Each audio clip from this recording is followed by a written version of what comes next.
สวัสดีครับผมเช้านี้ที่สกลนครเสน่ห์อิบุสุสวัสดี FC ทั่วโลกนะอยู่ในมือผมนี่คือใบของต้นตะไคร้ป่าหรือตะไคร้ต้น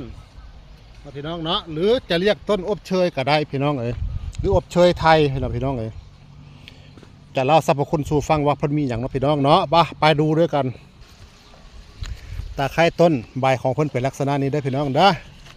ลำต้นของเพิ่นจะเป็นลักษณะนี้เด้อพี่น้องเด้อเริ่มใหญ่แล้วพี่น้องเอ๋ยเริ่มใหญ่แล้วอันนี้คือต้นรักของเพิ่นพี่น้องผมเอามาปลูกบัดนี้มันแตกออกมาขึ้นเป็นลักษณะนี้สรรพคุณทางหญ้าใส่ส่วนใบส่วนรากส่วนลำต้นเพิ่นนี่แหละพี่น้องเอ๋ยเอาไปต้มอยู่ต้มกินหรือไปเข้ากับยาตัวอื่นจะไปบรรเทาอาการพวกอัมพฤกษ์อัมพาตเด้อพี่น้องนะใครมีญาติพี่น้องเป็นอัมพฤกษ์อัมพาตหรือเส้นโลหิตฝอยแตกอุดตันเอาไปเข้ากับยาตัวอื่นต้มกินนะที่เฮ็ดให้อาการพวกอัมพฤกษ์อัมพาตนั้นดีขึ้นหรือบรรเทาเบาบางเด้อป้องกันเส้นโลหิตฝอยแตกอุดตันได้อย่างดีได้เพิ่นยังสามารถช่วยไปบรรเทาอาการพวกตับแข็งตับอักเสบตาเหลืองตัวเหลืองดีสั้นท้องมันเพิ่นก็สามารถช่วยได้เด้อพี่น้องลองหาเอาไปอยู่เอาไปกินลองเบิ่งนะพี่น้องนะพวกตับแข็งตับอักเสบ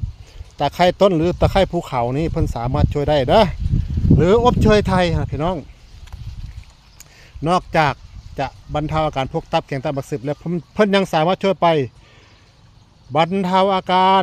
ท้องเป็นบิดปวดท้องอย่างรุนแรงเลยพี่น้องเอ้ยนี่ท้องบิดปวดท้องต้มอยู่ต้มกินเพิ่นสามารถช่วยได้นอกจากนั้นเพิ่นยังสามารถช่วยไปบรรเทาอาการพวกกามโรคพี่น้องไม่ไผเป็นกามโรคเอาทั้งใบทั้งต้นทั้งรากทั้งดอกเอาไปเข้ากับยาตัวอื่น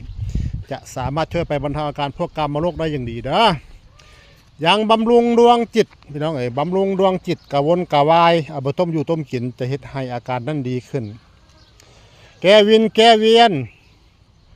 ช่วยขับลมแก้จุกเสียดแก้แน่นท้องแก้ท้องอืดแก้ท้องอึ่งเด้อพี่น้องเด้อสมุนไพรตะไคร้ต้นตะไคร้ภูเขานี่เพิ่นสามารถช่วยได้หรือไผเคยใส่ในใดกะคอมเมนต์มาบอกกันได้เด้อพี่น้องเด้อทุกสิ่งทุกอย่างก่อนกินก่อนใส่อย่าพาเชื่อผมด้วยท่านศึกษาเพิ่มเติมก่อนจังหาอยู่จังหากินแล้วท่านอยู่ดีมีแห้งอย่าเจ็บอย่าไข้ขอให้สุขภาพแข็งแรงทุกท่านกับผมขอบพระคุณครับ